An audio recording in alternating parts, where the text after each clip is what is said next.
The moment the injector clicks dry, you learn what kind of animal you really are. That sound is worse than the whine of a falling mine. Worse than an orc roaring through the fog 10 paces away. Worse than any sentence a judge can read over a man who still thinks he deserves mercy. I drag air into my chest and get nothing from it but the hot, stale stink of my own throat and the reek of rubber. Empty. The valve in my mask chatters like a mocking insect. Click, click. Come on, you bastard, I whisper. Inside the respirator, my own voice sounds drowned, as if I am speaking from the bottom of a water tank. Just one drop, one breath, one quiet minute. I shake the mask. I hammer the cartridge with my palm and skin my hand on rusted fittings. I work my tongue against the inner tube, trying to suck the plastic teat dry. There is still a taste at the bottom, syrupy, rotten sweet, like fruit left too long in the sun. Frenzon, or whatever name the Munitorum rats give that filth. For us it is ration, liquid courage, liquid indifference. But now the injector is dry, and with that dryness the world comes back. The world is hell. While the chem was boiling in my blood, this trench felt almost kind. The mud was soft as a feather mattress. The shells bursting above me were only fireworks for the Emperor. I lay there pressed into the sludge, drooling into my respirator and smiling. If a shell took my leg, who cared? If the greenskins broke the flank and ate the whole system, who cared? I was wrapped up. I was warm. I was in paradise. Then paradise ended. Pain came first. It drove into my skull as if someone were hammering rusted nails through both ears. Then the smell. Even through filters that should have been changed weeks ago, the stench got through. Burned meat. Las discharge. Shit. The ordinary human stink of fear that leaks into a man when he understands he is dying. The ground convulsed. I was thrown like a rag doll and slammed face first into slush. Thick gray mud covered my lenses. I tried to wipe them clear with my sleeve and only smeared the slime wider. The world turned into a blurred green stain. Hey, I shouted, or maybe only thought I shouted. You gotta drop drift. To my right lay a lump of baggy cloth. Our Savlar rags are stitched from stolen canvas and uniforms peeled off the dead of other regiments, then painted in the colors of industrial runoff. The lump did not move. I crawled toward it. My hands shook so hard my fingers might as well have belonged to a corpse. Not fear, not yet. This was the payment. Chem always collects. When it leaves, it takes everything it can on the way out. Muscle, balance, thought, certainty. You become trembling jelly. You go cold even in a furnace. You want to howl. I grabbed the trooper by the shoulder and rolled him over. There was no face left to look at. The mask had been torn away with the lower jaw, probably by shrapnel, but the eyes were still there, cloudy and wide, fixed on a sky we could not even see through the smoke. I did not vomit. There was nothing in my stomach worth throwing up. I only felt insulted. Bastard, I hissed, pawing through his rig. My fingers slipped in sticky blood and found empty pockets. Where is your ampule, brother? You could not have swallowed everything before you died. You were too careful for that. Then I found a small glass cylinder in an inner pouch. I yanked it free and raised it close to my smeared visor. Inside the clouded glass a little clear liquid sloshed. Not much. One breath. 5 minutes of quiet. With my hands shaking like broken machine parts, I started to open the injector port. A shell landed close, maybe 20 meters away. Earth rose in a wall. Clods of clay and stone fragments rained over me. The ringing in my ears sharpened until it felt as if a mosquito had flown straight into my brain. I did not duck. I did not hide. I stared only at the ampule. If I broke it now, I would kill myself with my own stupidity. Better a bolt round through the mouth than the noise in my head without medicine. Click, the ampule seated. A hiss. I drew the breath in deep and greedy, so hard it hurt my ribs. Sweet fog hit the back of my skull. The ringing stayed but softened into something almost musical. The trembling in my hands eased. My heart, which had been beating like a trapped bird, slowed. I rolled onto my back. The mud was no longer cold. It held me. Above me the breaks in the smoke filled with strange shapes. Clouds maybe, no faces. Vast twisted faces woven from soot and fumes, staring down at us and laughing. "You think this is funny?" I asked them. My tongue felt thick and numb. "Of course you do." Somewhere to the left a sergeant was howling. I saw him waving a chainsword, but his voice arrived late like a bad Vox cast. "Stand up, push forward, die for the one on Terra, go to hell." I had 5 minutes. 5 minutes while the chem still loved me. I shut my eyes. The visor fogged from the inside. The world shrank to the size of my own skull. The drug put its hands into my memory and dragged up what I had buried in it for months.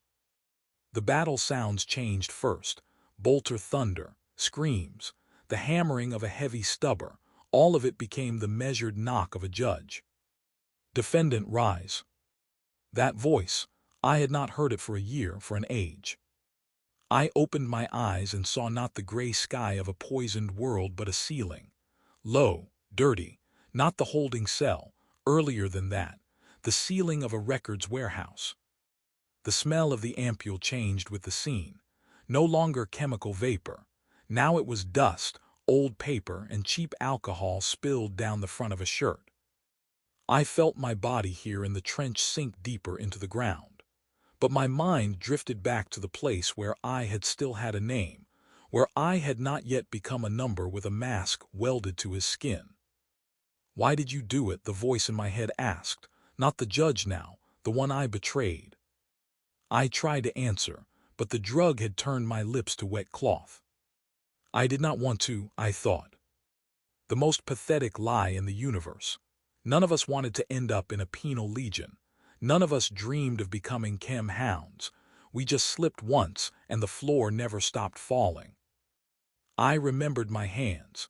Not the ones I had now, crusted with scars and injector burns, but the old ones, soft and clean, marked by a blue ink stain on the middle finger. The hands of a man who believed he could cheat the system. What a joke!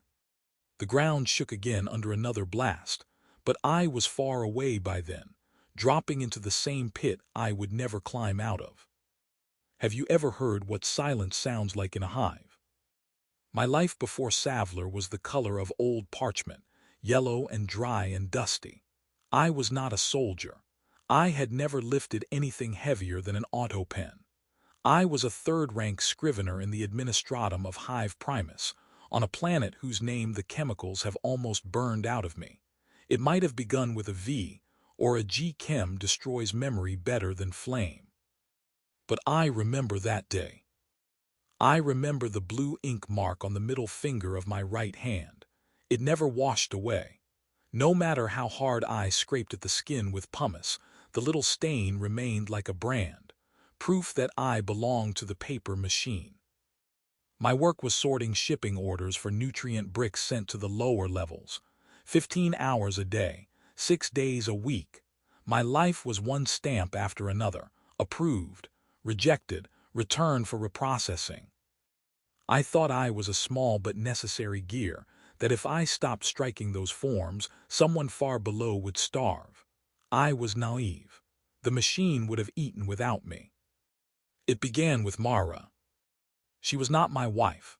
She was not even truly mine. She was only the one bright thing in that gray age. She worked in a neighboring sector, in a laundry where robes for the priesthood were bleached white in vats that poisoned the lungs. Her skin had been eaten by chemicals, and she carried a cough that had lived in her chest for years.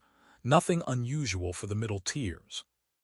We met on breaks, drinking thin recaf from dirty cups and making promises we both knew were absurd. What do people like us dream about? Promotion, an extra food chit, a better bed. No, we dreamed about a ticket, a transit visa to an agri-world. The words sounded like a fairy tale, green sky, real food, air that did not have to be filtered through a rag. Mara spoke of it the way the ecclesiarchy spoke of paradise. She was fading. Chlorine vapors were turning her lungs to stone. She had to get out, and I had access. Not direct access. I was nobody, but I knew where the seal of the logistics magistrate was kept. I knew that on Tuesdays, during evening prayer, the security post by the Pneumo mail line stood empty for exactly 7 minutes. I did not want money. I was not planning to sell the visa to local gangs. I only wanted to save her and maybe, through her, save whatever piece of myself had not yet been filed down into dust.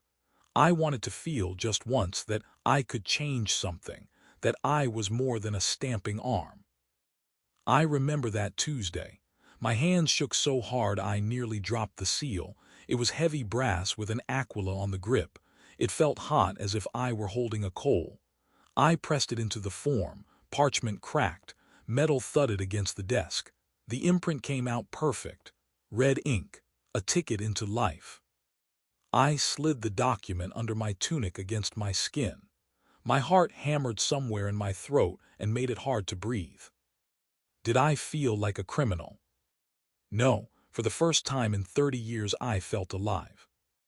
I walked the corridor believing every servitor was watching me, every camera turning to follow me, but nobody looked. I was invisible. I gave her the visa that evening. I watched her eyes light up. She cried. She kissed my dirty ink-stained hands. She called me her salvation. She said we would find a way to get me out too. She went to the shuttle docks the next morning. I went back to my desk and resumed stamping cargo slips. I waited an hour, then another, then half a day. I imagined her crossing inspection, climbing into the transport, watching the hive spire shrink through a porthole. Then the door to our office opened. Quietly, 2 arbiters entered in matte black armor and sealed helmets with mirrored visors. They looked like statues that had climbed off their plinths to crush a man.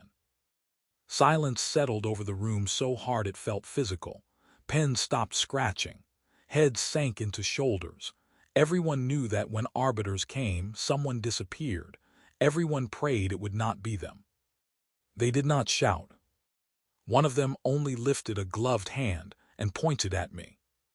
Citizen 749 Beta. I could not stand. My legs turned to wet cloth. My bladder clenched. I tried to say something and managed only a squeak.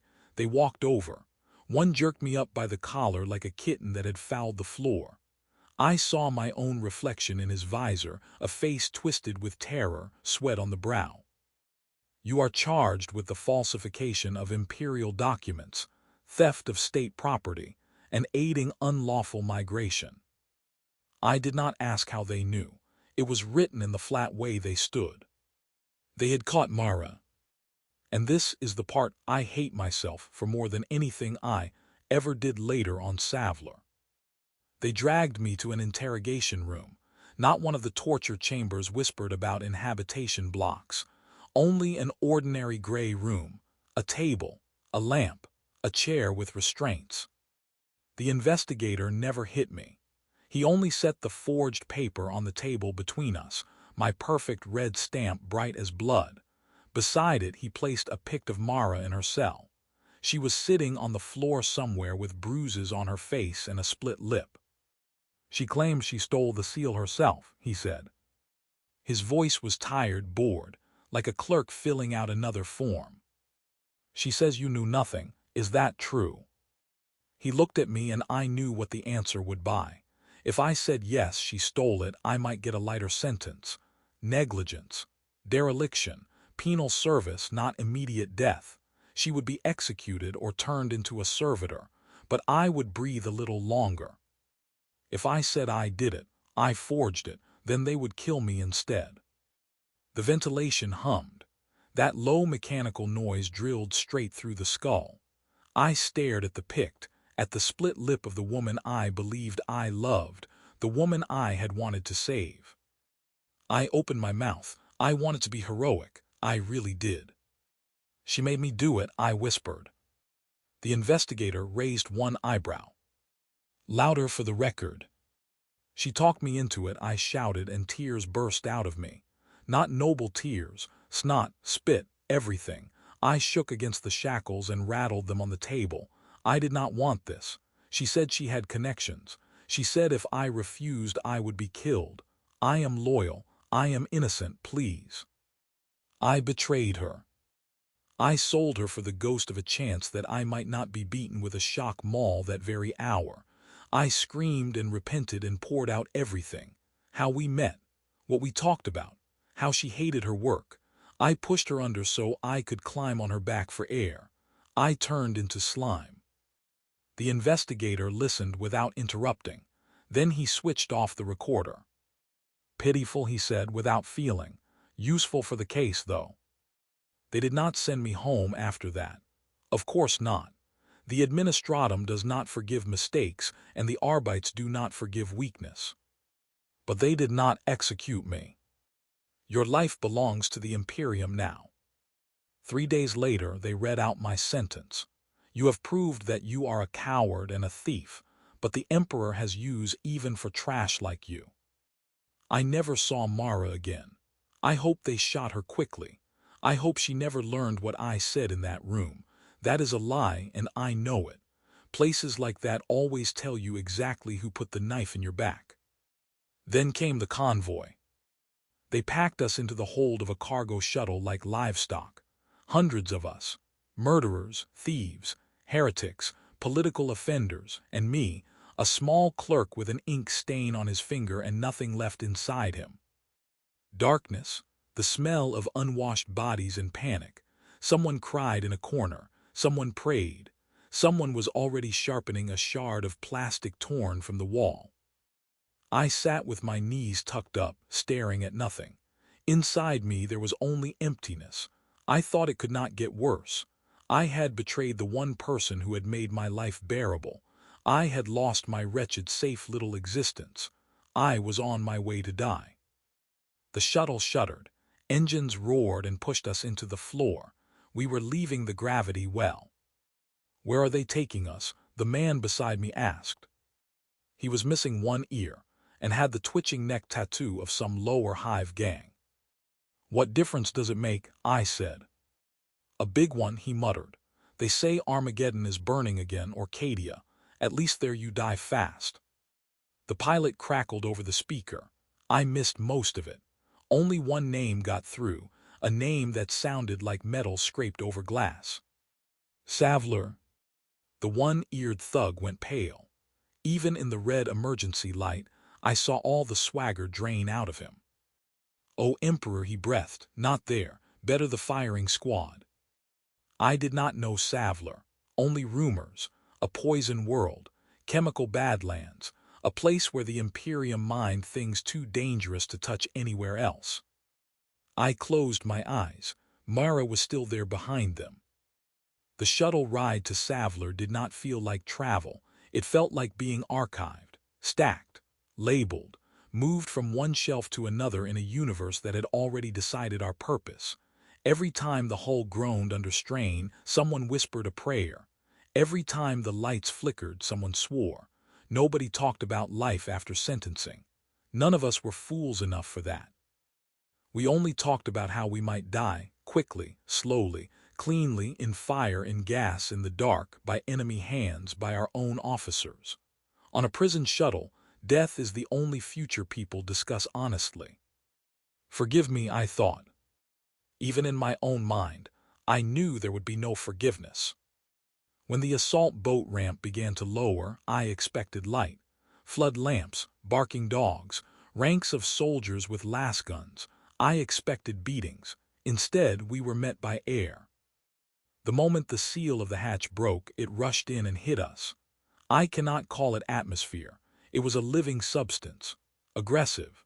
Rank with rotten offal, burned plastic, and something sickly sweet, as if someone were boiling spoiled meat in a vat of acid. My first breath scorched my throat like boiling water. My lungs spasmed. I doubled over coughing until black stars burst in my sight. Someone next to me vomited. The one-eared thug who had bragged in orbit was clawing at his own neck, trying to peel off skin so he could breathe through something cleaner underneath. "Move, meat," a voice barked from outside, not over Vox, in person, rough, hoarse, like a dog coughing blood. They kicked us onto the surface. That was when I saw Savlar. If the Emperor has a sump pit where he drains all the waste of creation, this was it. The sky was not gray or black. It was a diseased yellow veined with violet, like an old bruise on a dead body. Low clouds hung so close it seemed a man could reach up and come away with oily soot on his fingers. Something sucked at our boots. Not mud, substance, rust, industrial runoff, ash, human waste. It was warm, obscenely warm, as if the world were sweating with fever. My issue boots soaked through in 3 steps. I felt the sludge touch my toes and shuddered with disgust that was stronger than fear. We walked through endless corridors of pipes. They were everywhere. Main lines the thickness of hab blocks, knots of narrow tubing, hissing valves that vented orange steam. Savlar was not a planet in any sensible meaning. It was one giant rotting factory that had been forgotten, still running 1,000 years after it should have been shut down. The men driving us wore masks too, long snouted filters and bundles of tubes leading across their backs. Rags were thrown over body armor. At first I thought they were mutants or local scavengers. Then I saw a rough white aquila painted on one shoulder plate and understood. This was the guard, or what passed for the guard here. They did not beat us unless there was a reason. We were raw material, or chemical feedstock with arms. Move mold, one guard muttered lazily, gesturing with a shock baton toward an old man who had collapsed. You fall, you drown. I am not pulling you out. The old man tried to rise and got his face into the red slime instead. He thrashed and blew bubbles. Nobody helped. We stepped over him. Self-preservation had already begun burning the human out of us. I took care not to step on his fingers and felt a stab of relief that it was not me sinking into the muck. They herded us into a barbed square under the open sky in the middle of the pipe maze. Oily rain drifted down over us.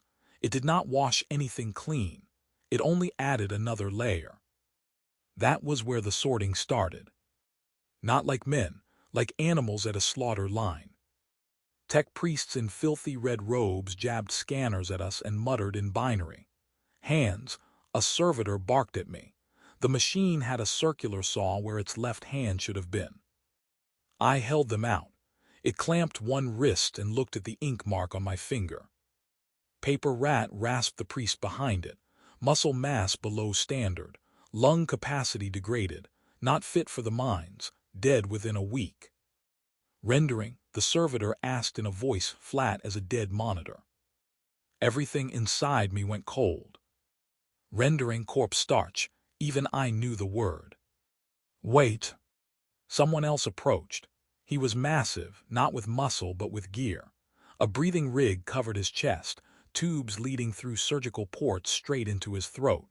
Most of his face was hidden behind goggles and a Vox grill. What skin I could see was gray and ulcered. An officer or an overseer. He came right up to me. He smelled of stimulants and corrosion. His pupils behind the lenses were pinpoints. Can you read? He asked, sounding like gravel in a crusher. Yes, I managed. I was a scrivener. I do not care what you were, he cut in. Here you are nothing. A slab of meat with eyes. The question is where to spend that meat. He looked over our shaking cluster, the ones too weak for the tunnels. Listen, refuse, he roared, loud enough to beat back the drone of distant machinery. Savlar gives nothing for free. You breathe the Emperor's air. You eat the Emperor's food. You pay. He pointed toward huge smoking stacks on the horizon. That way the mines, neutronium extraction. Life expectancy 3 months if fortune loves you, 6 if it wants a joke. You cough up your lungs in strips. Your skin slides off like stockings. You still serve. Then he pointed toward a different glow on the horizon, where distant artillery flashed. And there the 19th Penal Legion, Chem Hounds. We do not dig, we take. We go into the deepest holes, the hottest zones, the places regular guard are afraid to crawl into. We steal from Xenos. We cut down heretics. We die in heaps. Life expectancy, he said with a grin that showed yellow metal teeth, who knows? An hour, 10 years, luck decides. He looked back at me. In the mines you rot for certain. In the Legion you get a chance. A dirty little chance. If you are useful, if you are vicious, if you can eat shit and ask for more. He leaned so close I saw my own face reflected in his goggles. Soaked, trembling, pathetic. Well, Rat, do you want to die with a pickaxe in your hands or a lasgun? Choose now. The only sound was steam hissing and the coughing of the condemned. I understood both choices were death. In the mind's eye would die slowly, remembering Mara and my betrayal every day until my lungs fell apart. In the Legion I might forget, or at least get killed fast. Something moved inside me then. Not courage, hatred. Hatred for the world, for the rain, for the stain on my finger. Hatred of a cornered rat. Lasgun, I croaked. The officer made a note on his slate with a filthy finger. Lasgun, he repeated, welcome to the kennel, next. They shoved me toward the others who had chosen a quicker death. I stood ankle-deep in chemical slush and let the rain run down my face into my mouth. It tasted acid, and I no longer wiped it away. I watched the pipes and understood the old me was gone. The man who had been afraid to stamp the wrong form had died the moment the shuttle landed. Only someone willing to become part of this filth would live here. I did not yet know the price of that chance. I did not know about injector ports or dependency or madness. I thought I had only chosen a weapon instead of a pick. I was still that naive. They drove us toward the barracks before the acid fog dropped and killed the stragglers. We ran through the sludge, choking and falling. Every step buried what little conscience I had left. Savlar had taken us in, and it was hungry. Equipment issue on Savlar is not a ceremony, not like the posters. It is sanctioned looting on an assembly line. They packed us into a vast hangar with a low ceiling blackened by soot so thick it looked like velvet. Along long tables stood cargo servitors and quartermasters. Size, a quartermaster grunted without looking at me. Standard, I think, I began. A bundle hit me in the chest before I finished. Heavy, damp, stinking of mildew and chemical cleaning that had failed. Next, I unwrapped it. It was not a uniform. It was the record of someone else's death. The jacket had been stitched from different fabrics, one sleeve darker than the other. A careful mend over the left shoulder covering a hole the size of a fist. Someone had died in that jacket. They stripped the body, sewed the hole, soaked it in acid, and gave it to me. The trousers were too big. I had to pull the belt to the last hole and they still sagged. I felt like a child wearing his father's clothes, if his father had been a murderer found dead in a ditch. The worst came after.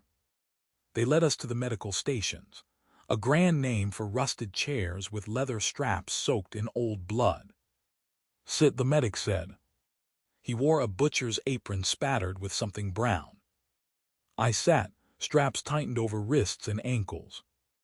Do not move, he said, lifting a tool that looked like a pneumatic hammer with a thick needle at the end. If you twitch, I will tear an artery. Then they will scrap you before you ever leave the yard. The pain was a heated bar driven through my chest. I screamed and arched, but the straps held. Red circles burst across my sight. I felt metal pry between ribs, the needle biting through flesh as it searched for the route toward heart or lungs. Done, the medic said. He wiped the tool with a rag and snapped a switch at my sternum. When they released me, I slid to the floor gasping. A chrome port stuck out of my chest. The inlet for chemistry. I touched it, cold metal, part of me now, not treatment, modification. They were turning us into machines that ran on fuel. Then they issued the respirator, a heavy thing with twin side filters and a long hose that locked into the port in my chest. Put it on, someone said near my ear, and do not take it off without orders. This air is not for delicate lungs, clerk. I pulled the mask over my face. It smelled of rubber and someone else's terror. The lenses were scratched. The world turned yellow and dim. I locked the hose into place. My first filtered breath tasted dry and metallic. Now I looked like them. Like a monster. An hour later we were formed up. We, the newborn chem hounds, stood in crooked ranks wearing mismatched armor and hanging tubes, each holding a lasgun. Mine was an old pattern piece with a wooden stock blackened by oil and time. Dozens of notches had been carved into it. I did not want to know what they marked. The colonel came out then. I never remembered his first name. It did not matter. He was enormous, cased in heavy armor with a cloak of some local beast thrown over it. His mask was far more sophisticated than ours. When he spoke, the vox made the whole hangar shake. "You think you are soldiers?" he asked. "Forget that. Soldiers serve for honor. Soldiers defend homes. You have no honor, you have no home." He paced before us, staring through mask lenses. "You are a resource, no different from promethium in a chimera tank or the charge pack in your lasgun. You are here to be spent.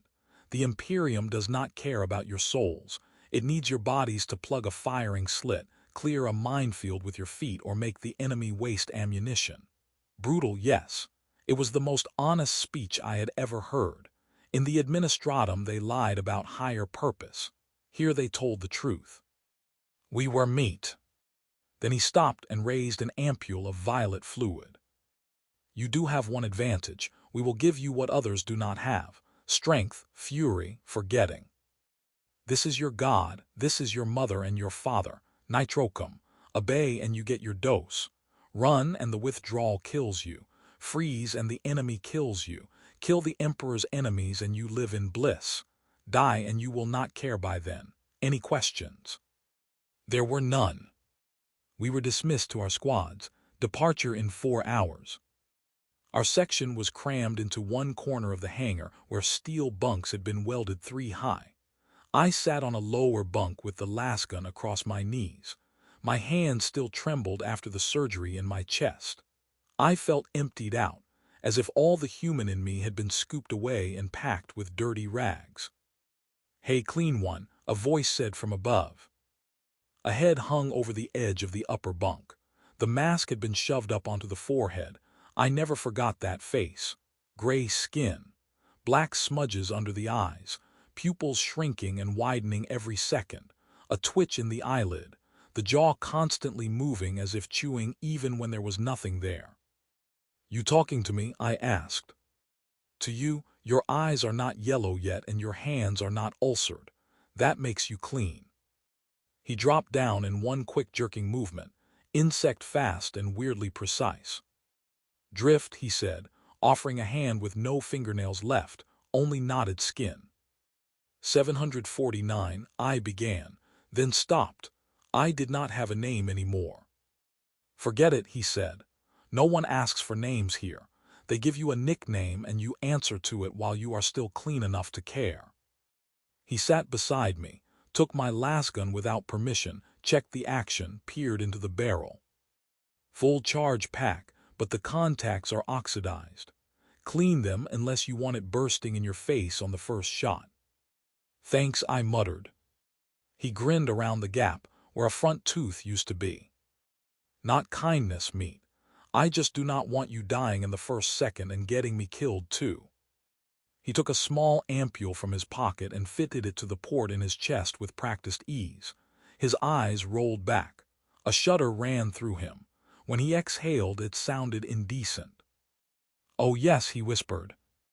The twitch vanished. The shaking in his hand stopped. He became still as a wall. "What is that?" I asked. "The filth the colonel was praising." "Filth?" Drift looked at me with actual pity. "Not filth, clean one. Life. The thing that makes a man a chem hound. Savlar kills you every second you are on it. The air is poison, the water is poison, life itself is poison. This stuff changes you. Faster. Meaner. Pain stops mattering. Your arm gets torn off and you look at the bone sticking out and think, well, that is interesting." "I do not want to become an addict," I said. It sounded childish even to me. Drift barked a laugh. "Too late, you already are. You just have not taken the first hit yet. Wait for your first battle. When you see your squadmate wrapped around the treads of an orc buggy, you will beg for this. You will pray for it." He slapped my shoulder. First rule, do not get greedy. The injector has settings. 1 click and you are just sharp. 2 clicks and you are berserk. 3 clicks and your heart may burst, but you might rip a tank apart with your bare hands before it quits. Me, I am drift because 1 drop keeps me from going insane. Him now. He nodded toward a red-haired giant in the corner, slamming his head against the wall. He burns through 3 ampoules a day. His brains will leak out of his ears one of these mornings. And us, I asked. We burn too, he said, suddenly serious. All of us. The only question is how many heretics we drag into the fire with us and how much pleasure we squeeze out before the end. Then the siren started, a high screaming note that made the teeth ache. Red lamps turned under the ceiling and painted the hangar with blood. Up sergeants roared, striking bunks with batons. Form up. Loading. Drift was on his feet at once, mask back on, body all sharp reflexes again. That's all clean one, his voice came muffled through the respirator. Time to die, check your safety. I stood. My legs were weak, but fear had hardened into something colder, stickier, unavoidable. I looked at the ampule I had been issued with the uniform, a little glass cylinder filled with clear fluid. Liquid courage, I remembered Drift calling it. I tucked it into my webbing. Not yet, not now, I was still holding, I was still human. I took up the rifle that smelled of oil and death and stepped into line.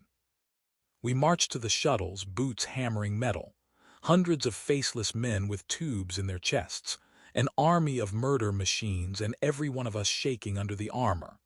I was going to my first war and did not even know who we were fighting. Orcs, rebels, tyrannids, anyone. Who are we hitting? I asked Drift as we were shoved up the ramp. He turned. Even through the visor I could feel his grin. What does it matter, as long as they have something worth looting? The hatch sealed, shutting out the light. Engines screamed. My stomach climbed into my throat. Then we were spat into the night. The lander never even touched down. Either the pilot thought landing in that swamp was bad luck, or he did not want the filth on his landing gear. The ramp crashed open with a guillotine clang, and the sergeant with the spiked glove kicked the first trooper into the dark. Go, go, go. I jumped not because I was brave, but because a mass of condemned men behind me would have trampled me flat if I hesitated. I landed waist deep in sludge.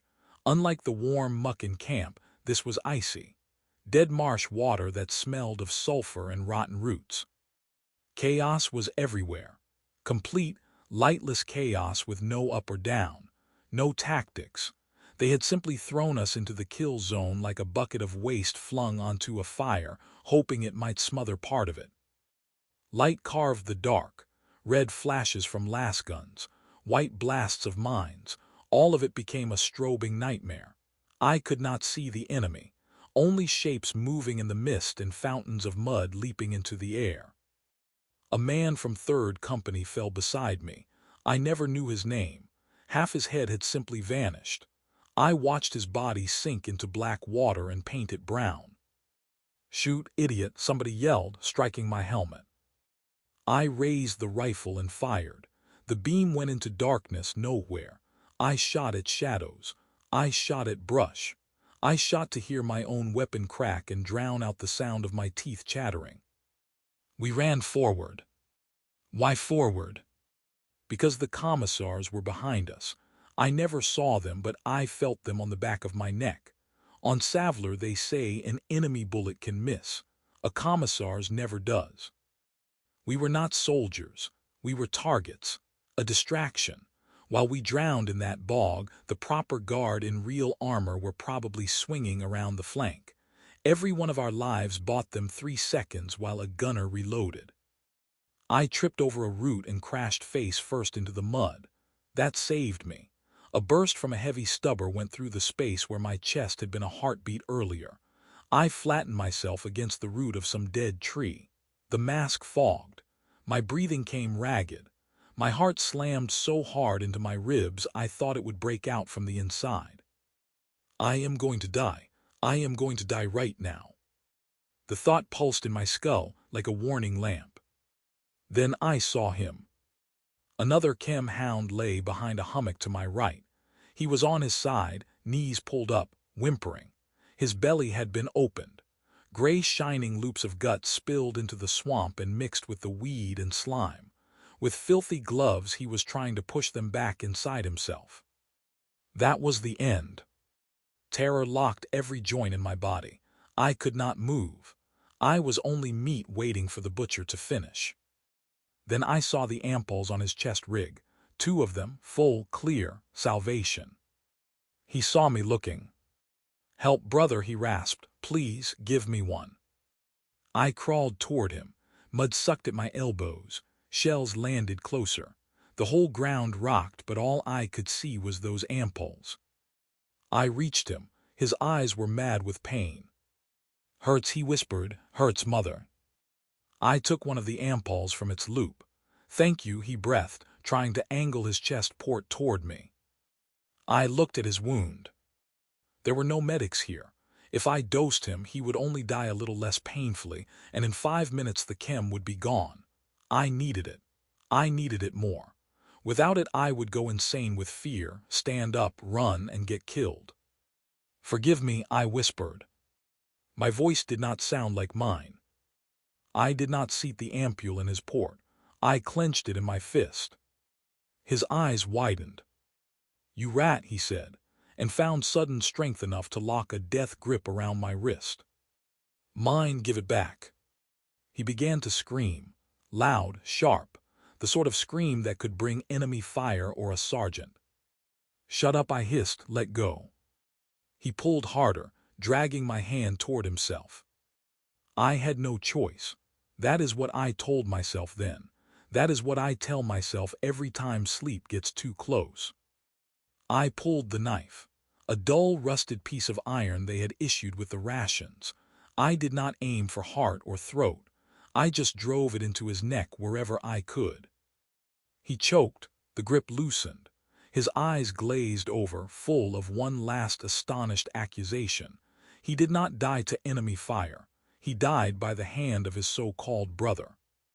My fingers shook so hard I nearly dropped the ampule into the swamp. I stuffed it into my own webbing, then took the second one from his chest rig too. Looting? No. Efficient use of resources. That is what the colonel would have called it. I crawled back behind the tree. Click, the ampule seated. I breathed. The change was instant. Fear disappeared, simply switched off like a lamp. In its place came a cold, crystal clarity. The battle sound stopped being noise. Each shot separated itself. I could hear rhythm in the war. My bruised knees no longer hurt. The swamp was no longer cold. My body felt light and quick and lethal. I looked over the route again. Now I could see the enemy, not shadows. Men in filthy robes crouched in a trench 100 meters away.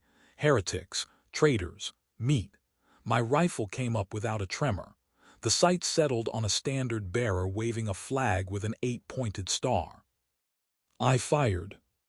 The beam drew a perfect line. The man's head burst like overripe fruit.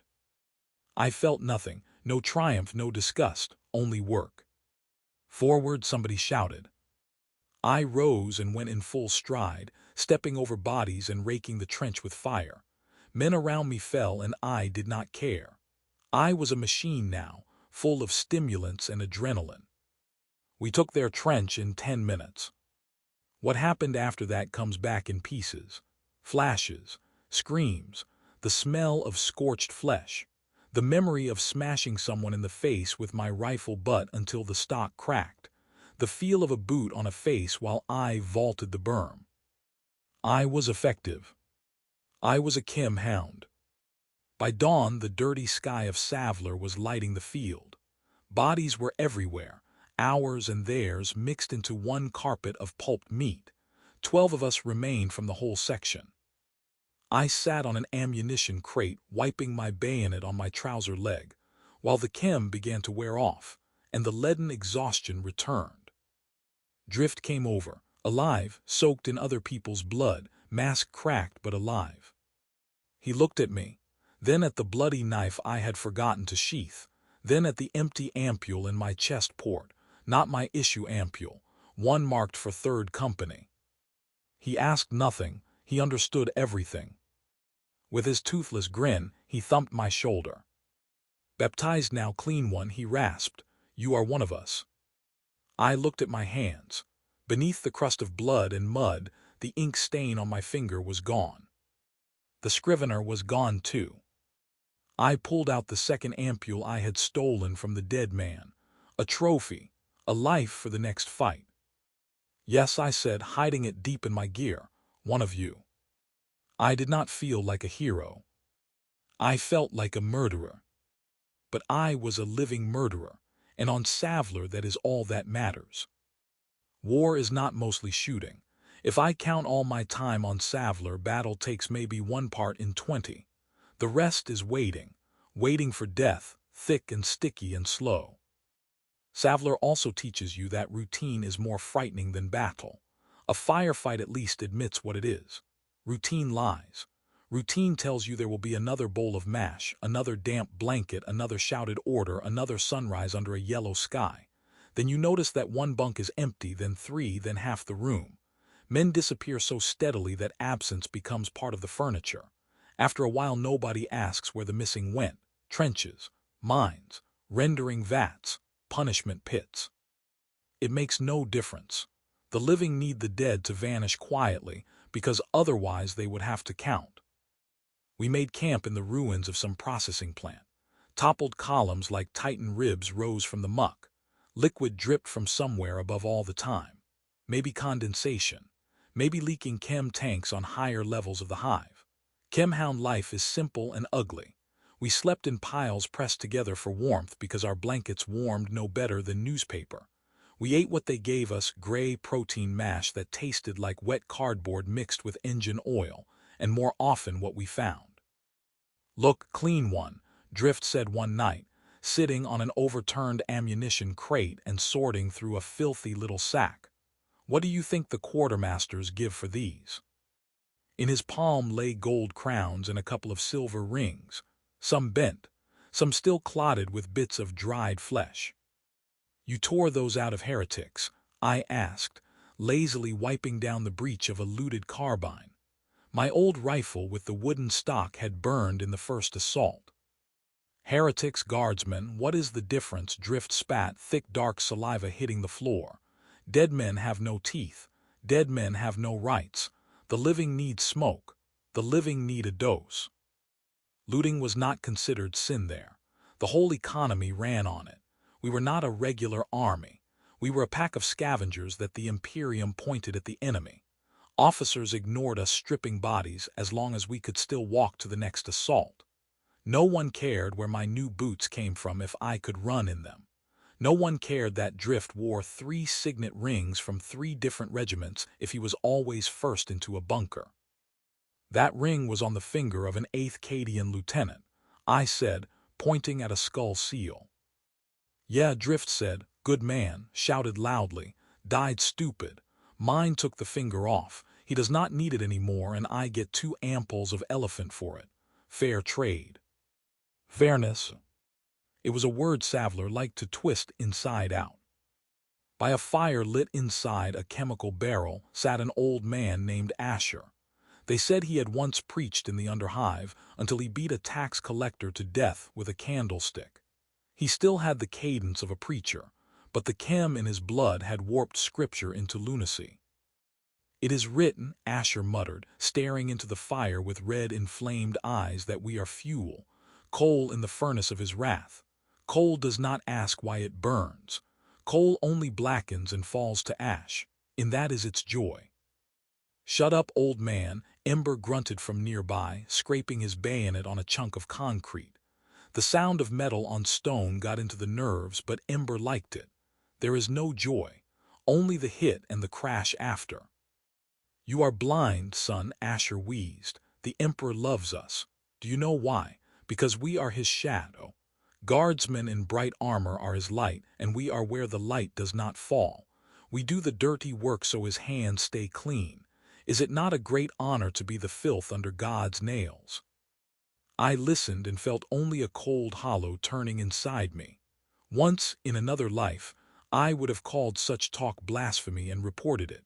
Now I only sat and nodded. To be filth, yes, that was exact. We were the Imperium's shadow. No monuments are raised to chem hounds. We are written off by weight. Personnel losses, 400 kilograms of biomass. Away from the fire in one corner sat a boy hardly 20 years old. We called him Noah. He had been sent here for stealing ration chits for his younger sisters. He had been on Savlar only a week, and the world had already started eating him. His skin had gone gray. His hair was coming out in clumps. He sat staring at a bent-picked card for almost an hour. "Hey Noah," I called. "What is it? Want a drink?" I had a flask of cheap spirit that I had traded from tank crewmen for a pair of grenades. He looked up. There were tears in his eyes, but not from grief, from terror. "I do not remember," he whispered.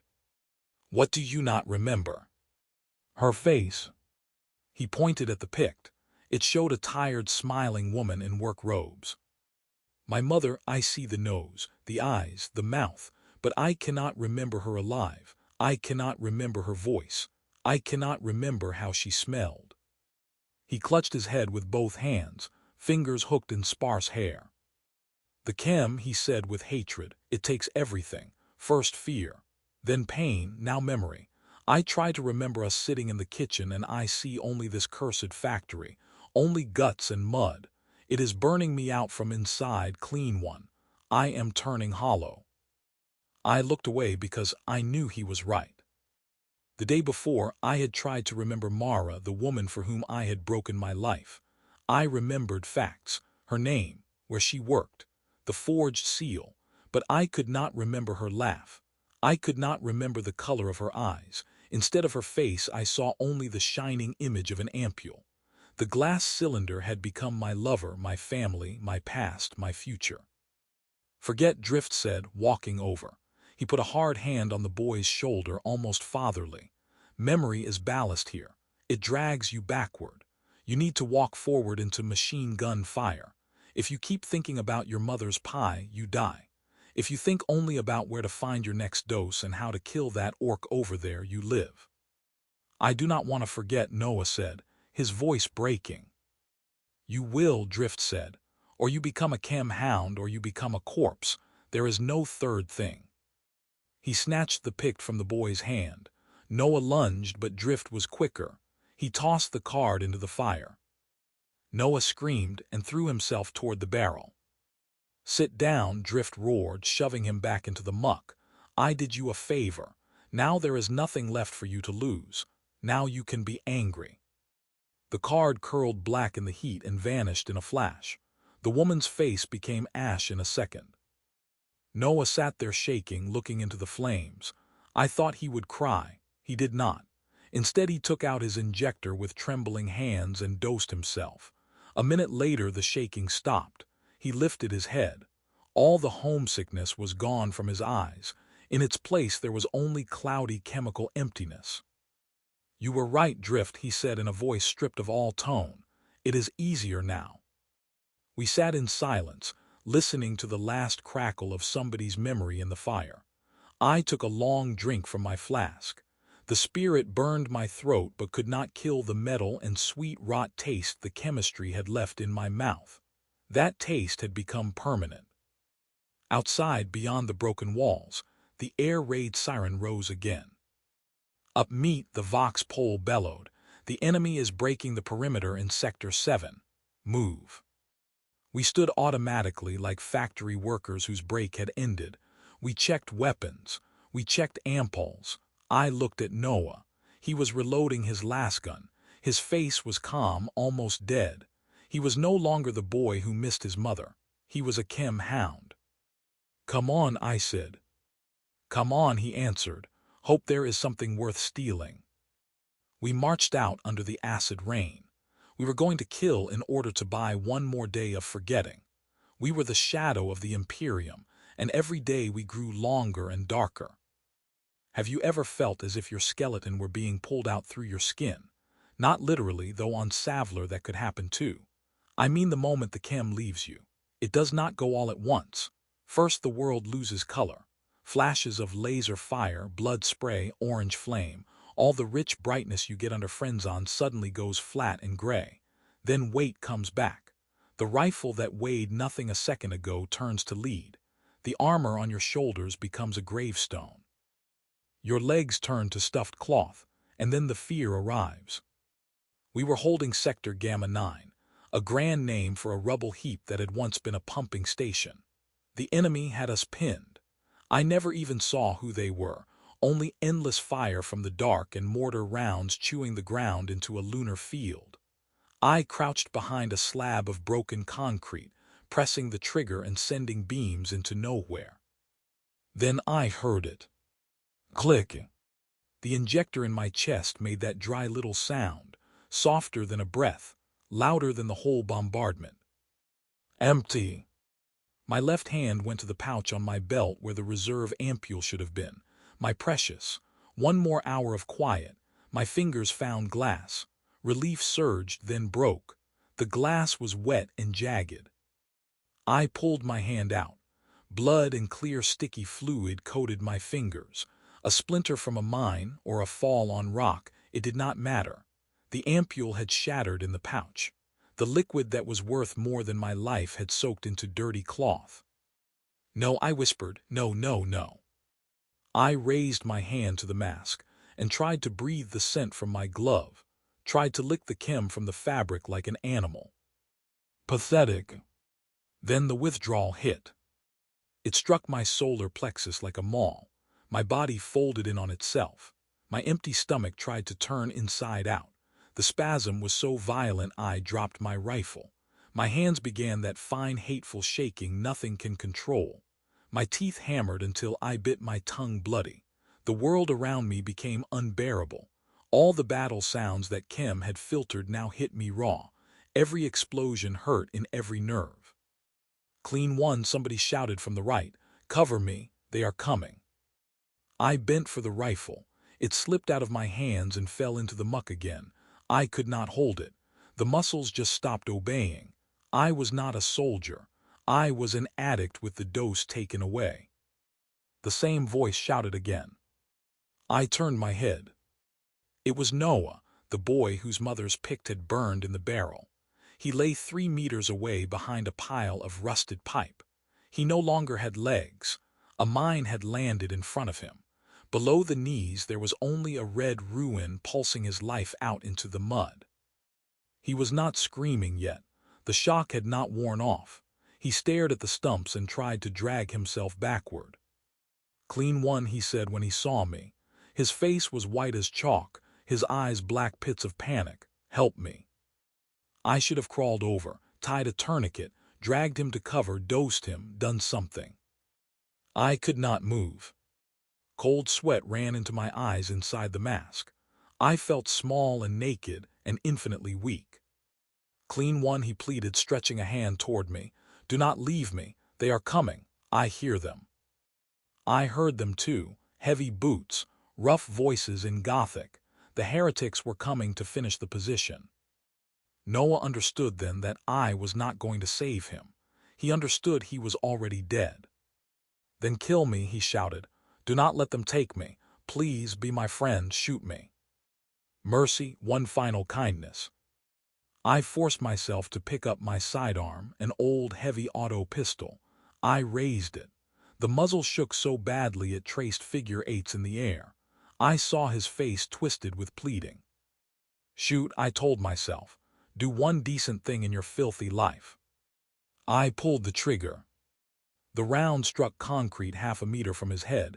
Chips sprayed his face. I tried again. The recoil made the shaking worse. The second shot went into the sky. I could not hit him.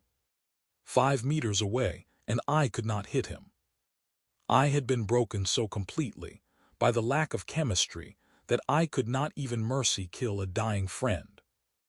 Noah looked at me. The begging was gone. What remained was contempt. Coward, he whispered, you are not even a chem hound. You are trash. Figures in spiked armor burst out of the dark. Heretics. I did not shoot them. I dropped the pistol, turned, and crawled. I crawled through the mud like a worm. Behind me I heard Noah scream. He screamed for a long time, first a battle cry, then pain, then wet choking noises. They did not kill him quickly. They amused themselves. And I kept crawling. I skinned my elbows. I swallowed salty filth. Every cell in my body wanted to stop and die, but the animal instinct to live drove me forward. I will find a dose, I will find a dose, hammered through my skull. Not save the Imperium, not avenge Noah, just a dose. I slid into a shell crater full of water and bodies, ours and theirs together. I burrowed under the corpse of a huge ogren that stank of rot and poison. I lay there beneath its cold weight and shook while enemies walked above me, delivering single finishing shots to the wounded. I held my breath until my lungs burned. My heart beat so hard I was certain they would hear it through mud and flesh. One shot close, another. Then the footsteps moved away. I stayed in that grave all night. Withdrawal knotted me into shapes I had no words for. I bit my own hands to keep from making noise. I hallucinated that the ogren over me was moving, whispering in Noah's voice. Trash, clean one, trash. By morning the ruin had gone quiet. I crawled out under the gray light of Savlar covered in slime, blood, and corpse toxin. My legs barely held me. Inside there was nothing, a clear ringing emptiness. I looked at my hands, still shaking, but less now. The body had accepted that no chem was coming and shifted into some emergency way of surviving. I started walking toward where our lines should have been. I had no weapon. I had lost the rifle, lost the pistol, lost my honor if I had ever had any, lost my friend. But I was alive. Back then I still believed shame could kill a man. On Savlar I learned something worse. Shame keeps breathing. It keeps marching. It keeps eating from the same bowl as hunger and fear. It does not stop your hands when they reach for the drug, and it does not stop your boots when they step over somebody else drowning in chemical sludge. It only watches and remembers until the chemistry comes and smothers it again. Why? That question hung over every step. Why did I survive, to shoot up again, to kill again? I had no answer. Left foot, right foot, left foot, right foot.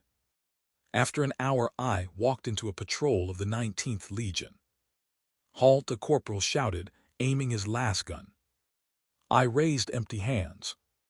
Friendly, I croaked. My voice sounded like a rusted hinge. Trooper 749.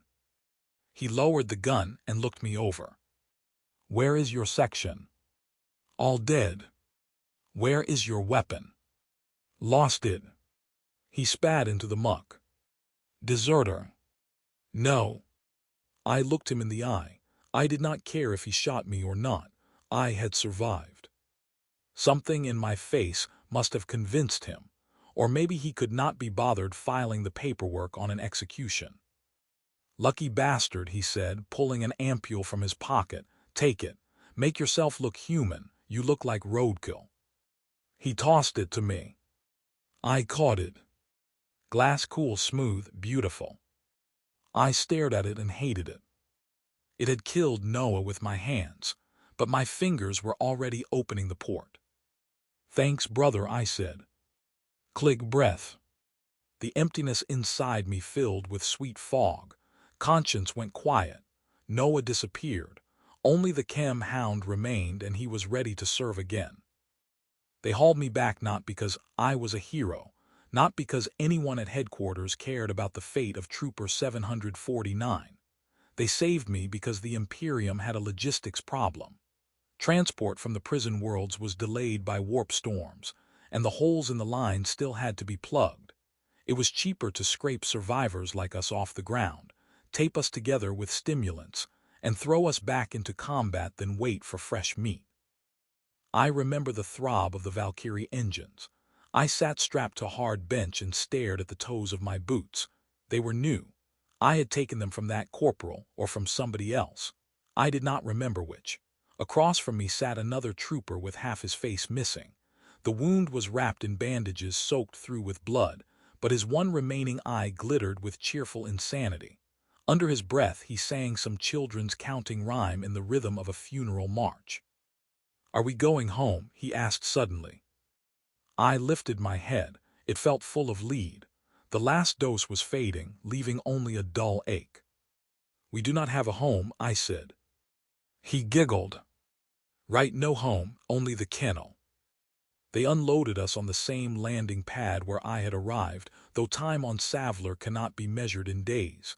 It is measured in empty ampoules, the same rust rain, the same slime, the same stink of rot and burned plastic, but I did not cough anymore. My lungs, poisoned by air and chemistry, had adapted. Clean air would probably kill me now. I needed this toxin. I had become part of the ecosystem. They drove us into the sanitation block. "Burn the clothes," a medic shouted from inside a full hazard suit, spraying us with some biting foam from a hose. "Weapons to the armory. Personnel to decontamination." I stood under a stream of freezing water, washing away mud, blood, and the remains of the marsh where I had abandoned. Noah black runoff spiraled into the drain. I scrubbed my skin with a stiff brush until it turned raw. The filth did not come off. It was not on me. It was in me, in the meat itself. After the shower, I went to the mirror. It was only a slab of polished metal bolted to the wall. I had avoided my reflection since my arrest. I raised my eyes. A stranger looked back. Where was the soft, frightened scrivener with gentle hands? Where was the man who had dreamed of a visa to an agri-world? The thing in the mirror was a skeleton under yellow-gray parchment skin. The cheeks had sunk so far the cheekbones jutted like blades. The lips were cracked and chewed bloody. 2 teeth were gone, and I had not even noticed when I lost them. Maybe face down in a crater. Maybe under a boot. The worst part was the eyes. The whites had gone bright yellow, the color of old fat. A sign. The liver failing. Nitrochem toxins beginning the irreversible work of ruining the body. In those eyes there was only stagnant water. I touched my face. The skin felt rough as sandpaper. Then I ran a finger over the middle finger of my right hand. The ink stain was gone. Crawling through trenches, reloading lasguns, clawing at enemy throats. Somewhere in all that filth I had rubbed away the last mark of my previous life. The scrivener had finally died. A voice barked behind me. 749. I turned slowly. Behind a desk sat a clerk, almost exactly the man I had once been. Clean uniform, ink on the fingers, a look of disgust as if a heap of manure had wandered into his office. He peered at me and ticked a box on his slate. "You are alive. Surprising. By the statistics, your section should have been wiped out in full 3 days ago." "We tried our best," I said. He winced at my smell, even after the shower. "Your unit is disbanded. You are transferred to 4th Assault Company, Commanding Officer Colonel Vale, deployment in 2 hours. "Gear?" I asked. "Standard issue from stores. Lasgun, flak, 3 ampoules of stimulants." 3. My heart skipped, not from fear but anticipation. 3 ampoules meant 3 hours of paradise. 3 hours of being a god of war instead of the shaking wreck left after the crash. "Dismissed," he said with a flick of the hand. I stepped into the corridor. Others like me sat there, yellow-eyed, thin, hands trembling. One man smoked a roll packed with dried moss. Another stared into the wall. I saw Drift. He sat on the floor with his back to the wall, cleaning a knife. He had lived too. Of course he had. Cockroaches would outlive exterminatus. He looked up, recognized me, and smiled through black gums. "Well, clean one," he said, "or not so clean anymore." I sat beside him on the cold concrete. "Not clean," I said, "not anymore." Drift nodded. From his pocket he produced something small and bright and held it out to me. A simple metal lighter, engraved with a line. To my beloved son on his coming of age. Found it on that, Lieutenant, Drift said. Good flame on it, take it. You may need it when we burn Xenos. I took the lighter, it felt warm. Thank you. The lighter Drift gave me should have meant nothing. A trinket, stripped from a dead officer like everything else on Savlar. But it bothered me more than the rings, more than the boots, more than the ampoules.